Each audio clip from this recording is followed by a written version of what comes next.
Hello बच्चों, आज हमारी क्लास 2 है क्वेश्चन और आंसर की। फिजिक्स 12th क्लास में चैप्टर 1 के हम क्वेश्चन आंसर कर रहे हैं। कुछ इंपॉर्टेंट यहाँ पे क्वेश्चन करेंगे, बेसिक से शुरू करेंगे और फिर एनसीईआरटी और फिर हम जो पुराने लास्ट ईयर में पेपर में आए थे वो वाले क्वेश्चन सोल्व करेंगे। पर ये वाला जो क्वेश्चन है, इस क्वेश्चन से हम शुरू करते हैं। क्वेश्चन नंबर 1, दो पिच बॉल है, एक का चार्ज जो दिया 1/3 मल्टीप्लाई 10⁻⁻7 कूलम और दूसरी चार्ज का चार्ज हमको नहीं दिया। दूसरी बॉल का जो है चार्ज हमको नहीं दिया, वही हमको निकालना है। ये बॉल जो है इसका मास है 6 ग्राम और इन दोनों के बीच में है 5 सेंटीमीटर का गैप। ये बॉल इस बॉल के ऊपर रखी है, ठीक है। तो इसका वेट लगेगा नीचे की तरफ mg। अब क्योंकि दोनों चार्जेस के पास सेम टाइप का चार्ज है, तो हमें बताना है कि अगर ये बॉल स्टेशनरी है, अगर ये हवा में स्टेशनरी रहेगी तो इसका चार्ज कितना होना चाहिए। मतलब इन दोनों के बीच में फोर्स कितना लगेगा, फोर्स लगेगा रिपल्शन का। तो मतलब कि जो रिपल्शन का फोर्स लगेगा वो बैलेंस करेगा इसके वेट को। तो जो इलेक्ट्रिक फील्ड इन दोनों के बीच में लगेगा उसके लिए हमको चार्ज चाहिए, ठीक है। तो हमें पता है कि जो इलेक्ट्रिक फील्ड है वो बैलेंस करेगा इसके वेट को, तभी जाके ये स्टेशनरी रह पाएगी। इलेक्ट्रिक फील्ड क्या होता है कि Q1 Q2 divide by r square. Mass कितना है 6 ग्राम, तो इसको लिखेंगे 10⁻³ किलोग्राम में ही लिखते हैं। अच्छा, जी की वैल्यू लिखेंगे 9.8, ठीक है। अब हमें Q2 निकालना है, मतलब कि इस बॉल को कितना चार्ज दे ताकि ये इसको बैलेंस करे, इसके वेट को बैलेंस करे, मतलब कि इन दोनों के बीच का इलेक्ट्रिक फील्ड बैलेंस हो जाए। के की वैल्यू रखेंगे हम 9 × 10⁻⁹। Q1 चार्जेस हमको दिया है 1/3 मल्टीप्लाई 10⁻⁷। Q2 हमको निकालना है। अच्छा, 5 ये दिया हुआ है, R हमको 5, तो 5 मल्टीप्लाई 10⁻²। इसको भी मीटर में बदलेंगे, उधर आ जाएगा 6 मल्टीप्लाई 10⁻³ मल्टीप्लाई 9.8। अब 3 से कट कर देंगे 9 को 3 टाइम्स। अब देखो बच्चों, ये जाएगा डिवाइड में और ये जाएगा ऊपर की तरफ, तो Q2 आ जाएगा हमारा 6 मल्टीप्लाई 10⁻³ 9.8। 5 का स्क्वायर होता है 25 और पावर भी डबल हो जाएगी 10⁻⁴। नीचे जाएगा एक तो 3 और यहाँ से पावर कितना बचेगी 2, तो 3 मल्टीप्लाई 10⁻²। इसको कट करेंगे तो 2 टाइम्स आ जाएगा। अच्छा, जब इसको सोल्व करते हैं, इसको सोल्व करके हमारा आएगा Q2 4.90 मल्टीप्लाई 10⁻⁷ कूलम, ठीक है। तो इस बॉडी को, नीचे वाली जो बॉल है उसको इतना चार्ज देना पड़ेगा, तब यहाँ पे जो इलेक्ट्रिक फोर्स लग रहा है इन दोनों के बीच में वो इसके वेट को बैलेंस करेगा, ठीक है। बढ़ते अपने सेकंड क्वेश्चन की तरफ। देखो बच्चों, क्वेश्चन नंबर 2 ये एनसीईआरटी का ही क्वेश्चन है। एक इलेक्ट्रिक फील्ड है, यहाँ पे पॉजिटिव प्लेट है, यहाँ पे नेगेटिव, तो इलेक्ट्रिक फील्ड जाती है पॉजिटिव टू नेगेटिव। अच्छा, इसको बाद में देखते हैं। एक जो इलेक्ट्रॉन है वो हमने नेगेटिव प्लेट से उसको छोड़ा और ये फ्री फॉल होता हुआ पॉजिटिव की तरफ अट्रैक्ट होता है, जो कि होता ही है, नेगेटिव चार्ज पॉजिटिव की तरफ अट्रैक्ट होता है। इन दोनों प्लेट के बीच की डिस्टेंस है 1.5 सेंटीमीटर और इलेक्ट्रिक फील्ड कितना है 2 मल्टीप्लाई 10⁻⁴ न्यूटन पर कूलम। अब हमें बताना है कि इसको कितना टाइम लगेगा नीचे आने में। उसी तरह अगर हम एक प्रोटॉन को यहाँ से छोड़े, इस यहाँ पे पॉजिटिव प्लेट रखे और यहाँ पे नेगेटिव, ये नेगेटिव प्लेट की तरफ आएगा, तो सेम सिचुएशन है, सेम हाइट है, तो जब ये नीचे की तरफ अट्रैक्ट होगा तो इसको कितना टाइम लगेगा। दोनों ही केस में इलेक्ट्रिक फील्ड हमको सेम ही लेनी है, ठीक है। अब इलेक्ट्रॉन जब नीचे की तरफ अट्रैक्ट होगा तो इस पर क्या लगेगा, इलेक्ट्रिक फोर्स। और इलेक्ट्रिक फोर्स क्या होता है, चार्ज ऑफ इलेक्ट्रॉन मल्टीप्लाई ये। अच्छा, दूसरी बात, जब ये नीचे की तरफ आएगा तो फोर्स को हम क्या लिख सकते हैं, ma, मास ऑफ इलेक्ट्रॉन, और एक्सेलरेशन ऑफ इलेक्ट्रॉन, नीचे की तरफ इलेक्ट्रॉन कितने एक्सेलरेशन से आ रहा है। अच्छा, इसमें हमको टाइम निकालना है, जैसा भी स्ट्रेट लाइन ऑफ मोशन में करते थे। ये जो मोशन है ये स्ट्रेट लाइन मोशन है, तो उसके फॉर्मूले यहाँ पे लग सकते हैं, पर स्ट्रेट लाइन ऑफ मोशन के फॉर्मूले लगाने के लिए हमको एक्सेलरेशन का पता होना चाहिए, ठीक है। एक्सेलरेशन का पता होगा तभी तो हम टाइम निकाल सकते हैं। तो यहाँ से हम एक्सेलरेशन निकालेंगे, तो E capital E divide by m, ठीक है। अब देखो बच्चों, यहाँ पे अगर वैल्यूज रखूँ मैं 1.6 मल्टीप्लाई 10⁻⁻19, इलेक्ट्रिक फील्ड दिया हमको 2 मल्टीप्लाई 10⁻⁴, और मास ऑफ इलेक्ट्रॉन होता है 9 मल्टीप्लाई 10⁻⁻31। जब हमने इसको सोल्व किया तो पावर पहले तो देखो ऊपर जाएगा 35 हो जाएगी, 35 में से 19 गए तो कितनी पावर बचेगी 36, और इन दोनों को मल्टीप्लाई करके 9 से डिवाइड करेंगे तो आएगा 3.55 10⁻15 मीटर पर सेकंड स्क्वायर। ये तो हो गया इलेक्ट्रॉन का एक्सेलरेशन, ठीक है। अब जब कोई फ्री फॉल होता है, ठीक है, तो जो हाइट है वो होती है हमारी 1/2 AT²। तो यहाँ से हमको टाइम निकालना है, टाइम आ जाएगा 2h डिवाइड बाय a और अंडर रूट, ठीक। तो हमें निकालना है इलेक्ट्रॉन का टाइम। तो इलेक्ट्रॉन का टाइम आ जाएगा हमारा 2 मल्टीप्लाई h कितना है 1.5 सेंटीमीटर, तो इसको भी मीटर में बदलना पड़ेगा 10⁻⁻2 डिवाइड बाय ए। एक्सेलरेशन जो यहाँ पे आया है 3.55 मल्टीप्लाई 10⁻15। इसको सोल्व करेंगे तो टाइम ऑफ इलेक्ट्रॉन आया है 2.9 मल्टीप्लाई 10⁻⁹ सेकेंड। ये तो हो गया टाइम ऑफ इलेक्ट्रॉन। अब बात करते हैं प्रोटॉन की। प्रोटॉन जाएगा तो सेम एक्सेलरेशन उसका कितना लगेगा ई और मास ऑफ प्रोटॉन। यहाँ पे मास ऑफ इलेक्ट्रॉन लेना था और यहाँ पे मास ऑफ प्रोटॉन लेंगे, तो ये हो जाएगा 1.6 मल्टीप्लाई 10⁻⁹। इलेक्ट्रिक फील्ड सेम है और मास इसका कितना होता है 1.67 मल्टीप्लाई 10⁻⁻27। तो एक्सेलरेशन ऑफ प्रोटॉन आ गया 1.9 मल्टीप्लाई 10⁻12 मीटर पर सेकंड स्क्वायर। उसी तरह उसका टाइम निकालेंगे इसी फॉर्मूले से। तो 2 मल्टीप्लाई हाइट सेम है 1.5 10⁻⁻2, ये हाइट भी 1.5 सेंटीमीटर है, डिवाइड बाय एक्सेलरेशन लिखेंगे 1.9 मल्टीप्लाई 10⁻12। तो जो प्रोटॉन का टाइम आया है वो आएगा हमारा 1.25 मल्टीप्लाई 10⁻⁷ सेकेंड, ठीक है। तो ये आ गया हमारा प्रोटॉन का टाइम। अगर इनको डिवाइड करोगे, इससे डिवाइड करो इसको, तो आंसर हमारा आ जाएगा। अच्छा दूसरी बात देखो बच्चों, एक्सेलरेशन काफ़ी ज़्यादा है। एक्सेलरेशन ड्यू टू ग्रेविटी कितना होता है 9.8, मतलब कि 10 ही मान लो, और ये कितना, ये तो काफ़ी ज़्यादा है। तो इसलिए एक्सेलरेशन ड्यू टू ग्रेविटी को नेगलेक्ट करते हैं। जो यहाँ पे फ्री फॉल हो रहा है वो ग्रेविटी की वजह से नहीं, इलेक्ट्रिक फोर्स की वजह से फ्री फॉल हो रहा है, ठीक है। तो ग्रेविटी की तो वैल्यू 10 ही होती है और उसकी वैल्यू तो काफ़ी 10⁻15 में है, ठीक है। ये तो काफ़ी ज़्यादा है। तो ये क्वेश्चन हमको यहाँ तक ही करना था। अगर रेशो लेना चाहो तो आगे रेशो भी ले सकते हो, कोई इशू नहीं है। अब बढ़ते हैं अपने अगले क्वेश्चन की तरफ। अब आते हैं बच्चों क्वेश्चन नंबर 3 पे। एक हमारे पास एक बॉडी है, एक बॉल है, उसके मास है 1 ग्राम और उस पर +6 माइक्रोकूलम चार्ज है और ये एक स्ट्रिंग से बंधी हुई है। नीचे की तरफ आते हैं इलेक्ट्रिक फील्ड 400 न्यूटन पर कूलम। अब हमें बताना है इस केस में जो स्ट्रिंग है इस पर कितनी टेंशन होगी वो हमको बतानी है। दूसरा, अगर यहाँ पे हम प्लस की जगह -6 कूलम रखें तब टेंशन कितना होगी। देखो बच्चों, इस केस में क्योंकि पॉजिटिव चार्ज है और इधर कहीं पॉजिटिव चार्ज होगा तभी तो इलेक्ट्रिक फील्ड उधर से आ रही है, तो इस पर फोर्स लगेगा रिपल्शन, ठीक है।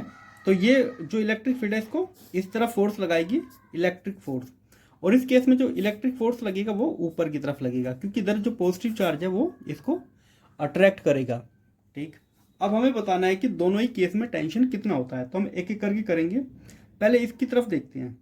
इसमें जो टेंशन है वो बैलेंस कर रहे हैं इलेक्ट्रिक फोर्स और मास को, तो tension equal to Fe + mg। तो ये कितना हो जाएगा QE + mg। तो Q हमारे पास 6 माइक्रोकूलम है 10⁻⁻6, इलेक्ट्रिक फील्ड है 400 प्लस मास कितना है बोल का 1 ग्राम। 1 ग्राम को लिख सकते हैं किलोग्राम में तो 10⁻⁻3, और ग्रेविटी की वैल्यू लेनी है हमको 9.8। ये हो जाएगा हमारा 24 मल्टीप्लाई 10⁻⁻4, ये हो जाएगा 9.8 मल्टीप्लाई 10⁻⁻3। दोनों की पावर बैलेंस कर लेते हैं। तो अगर इसकी पावर 4 करना है हमको तो ये 98 हो जाएगा, 98 मल्टीप्लाई 10⁻⁻4। अब इन दोनों को ऐड कर देना है और 10 की पावर जो है बाहर रखेंगे, तो ये हो जाएगा 122 मल्टीप्लाई 10⁻⁻4, ठीक है। तो ये आ गई फर्स्ट केस में टेंशन। अब बात करते हैं सेकंड केस की, या न्यूटन, ठीक। इसमें जो टेंशन और इलेक्ट्रिक फील्ड है ये दोनों ऊपर की तरफ है और मास नीचे की तरफ। तो यहाँ पे हम क्या लिखेंगे, टेंशन + Fe = mg। अब हमको Fe अब की बार लेफ्ट में ले जाना है, तो T इक्वल टू हो जाएगा हमारा mg माइनस Fe। तो देखो बच्चों सेम वही तो वैल्यू है, ये दोनों वैल्यू अब हम उठा के यहाँ रखेंगे, बार बार करने की कोशिश नहीं है। mg की वैल्यू आई थी हमारी 98 मल्टीप्लाई 10⁻⁻⁴, और इलेक्ट्रिक फील्ड की जो वैल्यू आई थी 24 मल्टीप्लाई 10⁻⁻⁴। तो 4 और ये हो जाएगा 7 मल्टीप्लाई 10⁻⁻⁴ न्यूटन। तो इस केस में टेंशन आई है हमारी 74 मल्टीप्लाई 10⁻⁻⁴ न्यूटन। ठीक है, अब बढ़ते हैं अगले क्वेश्चन की तरफ। अब बच्चों हमको क्वेश्चन जो करने हैं वो इलेक्ट्रिक डाइपोल, डाइपोल मोमेंट और डाइपोल फील्ड से रिलेटेड क्वेश्चन हमको करने हैं। दो चार्जेस है, मतलब एक डाइपोल है, -4 माइक्रोकूलम चार्ज यहाँ पे, +4 माइक्रोकूलम चार्ज यहाँ पे है हम, और इन दोनों के बीच में जो सेपरेशन है 5 mm है, तो हमको उसका डाइपोल मोमेंट बताना है। डाइपोल मोमेंट जो होता है वो होता है Q मल्टीप्लाई 2a। ठीक, यहाँ पे अभी वेक्टर रखने की जरूरत नहीं है, डायरेक्ट वैल्यू रखेंगे। तो P हो जाएगा, चार्ज कितना है 4 माइक्रोकूलम, तो 4 मल्टीप्लाई 10⁻⁻⁶, और 2a होती है ये पूरी डिस्टेंस। ठीक है, यहाँ से यहाँ तक कि a होती है, और ये भी a, और कम्प्लीटली 2a। तो 5 mm है तो 10⁻⁻³ सोल्व करके आता है 20 मल्टीप्लाई 10⁻⁻⁹ कुलाम मीटर। चार्ज की होती है कुलाम और a की होती है मीटर। तो ये आ गया इसका आंसर। अब देखो बच्चों, ये एक डाइपोल है जिसके बीच में सेंटर से 0.5 सेंटीमीटर है, 0.5 सेंटीमीटर इस तरफ है। हमें P के ऊपर एक्सियल पॉइंट पे P है, यहाँ पे इलेक्ट्रिक फील्ड निकाल लिया है, ये इसी लाइन पे P है, तो उसको एक्सियल पॉइंट कहते हैं जो इस डाइपोल के एक्सिस पे होता है। अच्छा, डाइपोल मोमेंट हमेशा नेगेटिव टू पॉजिटिव होता है। ठीक है, अब यहाँ पे हमको निकालना है P, तो इसका डायरेक्ट फॉर्मूला क्या होता है, E का 2PR divide by 4πε0 r² minus a² whole square. अच्छा देखो, यहाँ पे a क्या है, a होती है ये जो सेंटर के बीच की डिस्टेंस होती है, तो 0.5 सेंटीमीटर, और r यहाँ पे है 10 सेंटीमीटर, जिसको लिख सकते हैं हम 10⁻⁻⁻1, और इसको क्या लिख सकते हैं 0.5 को, तो इसको लिख सकते हैं 5 मल्टीप्लाई 10⁻⁻³ मीटर। वैल्यूज पुट करते हैं, तो 2 इंटू पी क्या होता है Q मल्टीप्लाई 2a, तो Q क्या है यहाँ पे 1 कूलम चार्ज, तो 10⁻⁻⁶ लिख सकते हैं। a मतलब कि इन दोनों के बीच में 1 सेंटीमीटर है, 1 सेंटीमीटर को लिखते हैं 10⁻⁻²। अच्छा, अब आते हैं r कितना है 10⁻⁻⁴ डिवाइड बाय, अच्छा इसकी वैल्यू कितना होती है 1/4πε0, ये होती है 9 मल्टीप्लाई 10⁻⁹। r कितना है 10⁻⁻1, इसका होल स्क्वायर करो। a कितना दे रखा है ये 5 मल्टीप्लाई 10⁻⁻3, इसका स्क्वायर करो, और इसका होल स्क्वायर भी करना है। ठीक है, तो इधर आ जाते हैं थोड़ा साइड में, ऊपर हो जाएगा 18, और पावर कितना है, पावर सारी कैंसिल हो जाएगी। ठीक है, 6 + 2 8, और एक 9 में से 9 गए तो 0, तो यहाँ पे 1 बचेगा बस। नीचे सोल्व करते हैं, नीचे सोल्व करेंगे तो ये आ जाएगा हमारा 10⁻⁻2। ठीक, और यहाँ करेंगे 25 मल्टीप्लाई 10⁻⁻⁶। ठीक है, होल स्क्वायर। तो इसको हमने सोल्व किया तो इलेक्ट्रिक फील्ड आ गया हमारा लगभग। अब देखो बच्चों, इसको सोल्व करने का तरीका 18, अगर मैं 10⁻⁻2 को कॉमन ले लूँ तो 10⁻⁻2, अब यहाँ पे बचेगा 1, और यहाँ पे 25 मल्टीप्लाई 10⁻⁻⁴। ठीक, इसका होल स्क्वायर। अब देखो ये वाली वैल्यू ये काफ़ी कम वैल्यू है 0.0025। अब 1 में से माइनस करेंगे तो 1 के आसपास ही आएगा, और 10⁻⁻2 का स्क्वायर करेंगे तो 10⁻⁴, और 4 ऊपर जाएगी तो प्लस में हो जाएगी। तो इलेक्ट्रिक फील्ड आई है हमारी 18 मल्टीप्लाई 10⁻⁴ न्यूटन पर कूलम। अप्रोक्सीमेट वैल्यू यही आएगी। ठीक है, तो ये हो जाता है हमारा आंसर। देखो बच्चों, अब हमें इक्वेटोरियल पॉइंट पे बतानी है इलेक्ट्रिक फील्ड कितना होगी। यहाँ पे -20 है, यहाँ पे +20 है, तो एक पॉइंट है 50 सेंटीमीटर की डिस्टेंस पे, इस पे हमको इलेक्ट्रिक फील्ड बतानी कितना होगी। डाइपोल की टोटल लेंथ 1 सेंटीमीटर है, तो 50 और 1 का कंपेयर करोगे तो 1 काफ़ी छोटा है, तो इसको नेग्लेक्ट कर देंगे। तो हमारा जो फॉर्मूला आता है वो नेग्लेक्ट वाला फॉर्मूला, उसको हम लिखते हैं E। तो ये आता है हमारा 1/4πε0 P divide bye R cube. ठीक है, अगर जो A है वो काफ़ी कम हो R से, तो एक इसको नेगलेक्ट कर देते हैं, ठीक है। तो जो फॉर्मूला हमारा होता था उसको नेगलेक्ट करते, ये फॉर्मूला हमारा आता है। तो वैल्यू रखो 9 मल्टीप्लाई 10⁻9 इसकी होती है। पी होगा हमारा चार्ज जो कि है 20 मल्टीप्लाई 10⁻6। ए मतलब 1 सेंटीमीटर, तो 1 सेंटीमीटर को लिखेंगे 10⁻2 divide by r cube. R कितना है 50 सेंटीमीटर। 50 सेंटीमीटर को क्या लिख सकते हैं 1/2। 50 को क्या लिखा जा सकता है 1/2 मीटर। तो 1/2 मल्टीप्लाई 1/2 मल्टीप्लाई 1/2, 2 मल्टीप्लाई 2 मल्टीप्लाई 2 8 हो जाएगा, 8 ऊपर चला जाएगा। तो ये आ जाएगा हमारा 9 × 20 × 8, और यहाँ पे पावर हो गई 8 माइनस की और प्लस की, तो एक बचेगा 10। सोल्व करते हैं इसको, तो इलेक्ट्रिक फील्ड आ जाएगी हमारी 1.44 10⁻4 न्यूटन पर कूलम। तो इक्वेटोरियल पॉइंट पे कितना इलेक्ट्रिक फील्ड है ये, और डायरेक्शन होती है हमेशा लेफ्ट की तरफ, ठीक है। ये हमने डेरिवेशन में देखा है। अगर आपको उसकी डेरिवेशन देखनी है तो हमारी जो प्लेलिस्ट है उसमें जाके आप दे सकते हो, हमने पूरा चैप्टर करवाया हुआ है। देखो बच्चों, अब हमें एक डाइपोल दिया हुआ है, चार्ज हमें नहीं पता कि कितना है, ठीक है। यहाँ पे -q है +q है, सीधा सीधा डाइपोल मोमेंट दे रखा है, और एक यहाँ पे पॉइंट है जो इसके सेंटर से 60 डिग्री का एंगल बनाता है, 1 मीटर की डिस्टेंस पे है। तो 1 मीटर दूर 60 डिग्री के एंगल पे वहाँ पे इलेक्ट्रिक फील्ड कितना होगी ये हमको कैलकुलेट करके बताना है।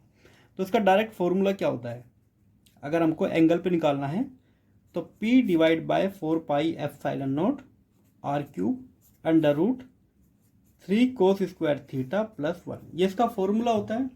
P की वैल्यू डायरेक्ट दी हुई है तो डायरेक्ट रखते हैं। अच्छा, ये P और ये P अलग अलग है, ध्यान रखना। ये P तो पॉइंट को दिखाता है और ये P डाइपोल मोमेंट को। तो पहले तो 1/4πε0 की वैल्यू 9 × 10⁻9, P की वैल्यू दी है 2 मल्टीप्लाई 10⁻8। अच्छा, R की वैल्यू दी है 1 मीटर, तो 1³ 3 cos स्क्वायर 60 प्लस के 1। तो EP आ जाएगा हमारा 18 मल्टीप्लाई, यहाँ से तो एक पावर कम हो जाएगी तो बस 10 बचेगा। cos 60 जो होता है वो होता है हमारा 1/2, तो स्क्वायर है तो 1/4 हो जाएगा, तो 3/4 प्लस के 1। इसको सोल्व करेंगे तो EP आ जाएगी हमारी 238 न्यूटन पर कूलम। तो उस पॉइंट पे कितना इलेक्ट्रिक फील्ड होगी 238 न्यूटन पर कूलम, ठीक है। चलो चलते हैं अगले क्वेश्चन की तरफ। अब बच्चों जो प्रॉब्लम्स है वो है टॉर्क से रिलेटेड। एक डाइपोल अगर इलेक्ट्रिक फील्ड में रखते हैं तो उस पर टॉर्क लगता है, और अगर एक डाइपोल इलेक्ट्रिक फील्ड में रखा हो तो उसके ऊपर कितनी पोटेंशियल एनर्जी लगती है। अगर हम उसको रोटेट करने की कोशिश करते हैं तो कितनी एनर्जी उसके अंदर सेव हो जाती है, वो सब कुछ हमको यहाँ पे पढ़ना है। तो इससे रिलेटेड जो क्वेश्चन है उसमें एक डाइपोल है जो बिल्कुल 90 डिग्री एंगल बना रहा है इलेक्ट्रिक फील्ड के साथ। इलेक्ट्रिक फील्ड की वैल्यू है 10⁻5, मतलब 1 लाख न्यूटन पर कूलम। अब क्या होता है कि इधर पॉजिटिव चार्ज रखा हुआ, तभी तो इलेक्ट्रिक फील्ड बाहर की तरफ जा रही है, ऊपर की तरफ।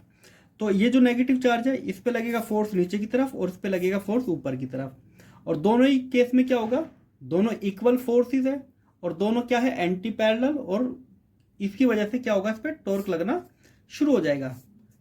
तो यही टॉर्क की वैल्यू हमको कैलकुलेट करके बतानी कितना है, और टॉर्क का डायरेक्ट फॉर्मूला क्या होता है PE sin थीटा, क्योंकि थीटा यहाँ पे 90 डिग्री है तो ये तो 1 हो जाएगा, टॉर्क हो जाएगा सीधा सीधा PE। तो टॉर्क की वैल्यू P होता है Q × 2A और E। तो Q कितना दिया हुआ है 0.1, तो 0.1 मल्टीप्लाई 10⁻6 2A, मतलब पूरी डिस्टेंस कितना है 2 सेंटीमीटर, तो 2 मल्टीप्लाई -2, इलेक्ट्रिक फील्ड दिया है 10⁻5। ये हो जाएगा 10⁻, इसकी पावर एक और बढ़ जाएगी, अगर मैं इसको 1 लिखूंगा तो -7, और मल्टीप्लाई 2 मल्टीप्लाई 10⁻2 मल्टीप्लाई 10⁻5, तो 2 मल्टीप्लाई नेगेटिव पावर हो गई 9 और प्लस किया 5, तो 10⁻⁴। तो ये हो जाएगा न्यूटन मीटर, ठीक है। ये हो गया हमारा टॉर्क, ठीक। अब आते हैं अगले क्वेश्चन पे। देखो बच्चों, एक जो डाइपोल है हमारा ये रखा हुआ है इलेक्ट्रिक फील्ड में। इलेक्ट्रिक फील्ड की वैल्यू है 1.44 10⁻4 और डाइपोल मोमेंट 5 मल्टीप्लाई 10⁸ है। शुरू में ये अलाइन था बिल्कुल इलेक्ट्रिक फील्ड के साथ, तो एंगल था 0। हमने इसको थोड़ा सा ट्विस्ट किया तो ये एंगल बन गया 60 डिग्री, ठीक है। अब हमने इसको घुमाया है तो हमें घुमाने में क्या करनी पड़ेगी, एनर्जी खर्च, ठीक है। तो हमने इसको घुमाया तो हमारी एनर्जी खर्च हुई, वो इस डायपोल के अंदर सेव हो गई एज ए पोटेंशियल एनर्जी। जैसे इस डायपोल को छोड़ोगे तो वापस से अपनी इनिशियल पोजीशन में आ जाएगा, ठीक है। ये एक तरह से उसी की तरह होगा जैसे हम एक स्प्रिंग को खींचते हैं और फिर छोड़ देते हैं तो अपनी पुरानी पोजीशन में आ जाता है। तो हमें बताना है कितनी पोटेंशियल एनर्जी इसके अंदर सेव हुई है। तो पोटेंशियल एनर्जी का फॉर्मूला जो होता है वो होता है माइनस पीई। देखो ये पीई है पोटेंशियल एनर्जी और ये है डाइपोल मोमेंट, ये electric field, cos theta 2 minus cos theta 1, ठीक। तो पोटेंशियल एनर्जी आ जाएगी, पी की वैल्यू जो पहले से दी हुई है 5 × 10⁻⁻⁸। इलेक्ट्रिक फील्ड भी दिया हुआ है 1.44 10⁻⁴। अच्छा, कोस 60 होता है 1/2 और कोस 0 होता है 1, ठीक। यहाँ पे -1/2 आएगा, माइनस और माइनस प्लस हो जाएंगे, तो पोटेंशियल एनर्जी आएगी हमारी 3.60 × 10⁻⁴ जूल। इतनी पोटेंशियल एनर्जी इसके अंदर स्टोर हो जाएगी। ये वही एनर्जी है जो हमने इसको घुमाने में खर्च की है, ठीक है, 0 डिग्री से 60 डिग्री तक, ठीक है बच्चों। अब बढ़ते हैं अपने अगले क्वेश्चन की तरफ। देखो बच्चों, एक यहाँ पे स्ट्रिंग है और इससे एक बॉल या मेटेलिक बॉल कह सकते हो, इसके ऊपर चार्ज है और वो इससे बंधी हुई है। अब इधर से लेफ्ट से राइट जा रही है इलेक्ट्रिक फील्ड 2 × 10⁻⁴ वोल्ट पर मीटर। इलेक्ट्रिक फील्ड की ये भी एक यूनिट होती है, न्यूटन पर कूलम्ब भी होती है। अब क्या होता है कि इलेक्ट्रिक फील्ड क्योंकि इसके ऊपर पॉजिटिव चार्ज है तो इसको बाहर की तरफ फोर्स लगाएगी रिपल्शन का। अब इसके ऊपर टेंशन लगेगी टी, ठीक। इसका जो वेट है, वेट कितना है 80 × 10⁻⁻6 किलोग्राम, जो कि लगेगा हमारा नीचे की तरफ। अब टेंशन के दो कंपोनेंट हो जाते हैं, एक हो जाएगा ऊपर की तरफ और एक हो जाएगा इसकी तरफ। ये एंगल थीटा है तो ये भी थीटा होगा क्योंकि अल्टरनेट एंगल है, तो ये हो जाएगा टी कोस थीटा और ये हो जाएगा टी साइन थीटा। अब हमें अगर ये इक्विलिब्रियम में है, इक्विलिब्रियम मतलब ये अपनी पोजीशन बनाए रखना चाहती है, तो क्या करेंगे, ये फोर्स इसको बैलेंस करेगा और ये फोर्स इसको बैलेंस करेगा। तो लिखते हैं T sine theta equal to हो जाएगा ई के फोर्स के, जो यहाँ पे फोर्स इलेक्ट्रिक फोर्स लगेगा, ठीक है, तो क्यू ई, ठीक है। फोर्स भी तो इसी डायरेक्शन में लगेगा और फोर्स होता है क्यू ई। और टी कोस थीटा किसके इक्वल होगा, मास के एम जी के। डिवाइड कर देंगे, डिवाइड करने से क्या होगा, टी से टी कैंसिल, यहाँ पे बचेगा टेन थीटा और यहाँ पे आ जाएगा q E divide by m ji.